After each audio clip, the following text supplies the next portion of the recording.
Hello friends, तो आज मैं आपके साथ शेयर कर रही हूँ येलो खजूर जो डेट्स होते हैं फ्रेश। सबसे पहले उनको हम साफ़ कर लेंगे, फिर कुकर में इसकी हमें 3 से 4 विसल लेनी है। तो इसके लिए यहाँ मैंने कुकर में नीचे बॉटम में पानी डाला है और जो बर्तन में खजूर ली है उसमें बिल्कुल पानी नहीं डाला है।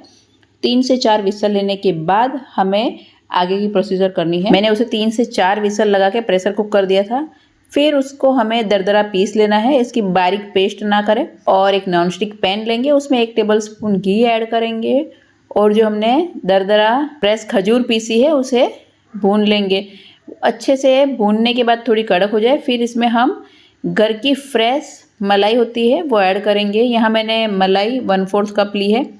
और अभी मैंने इसमें ऐड किया है जो घी बनाने के बाद मावा निकलता है, वो ऑप्शनल है, हो तो भी चलेगा, नहीं हो तो भी आप मलाई और थोड़ी एक्स्ट्रा ऐड कर सकते हैं। फिर ड्राई फ्रूट से गार्निश करिए। यहाँ मैंने मावे की जगह घी बनाने के बाद जो रेसिड्यू निकलता है उसको यूज़ किया है। तो आप भी कोई भी मावे घर पे पड़ा हो तो वो यूज़ कर सकते हैं। और आज की ये सावन की रेसिपी आपको कैसी लगी मुझे कमेंट करके ज़रूर बताना।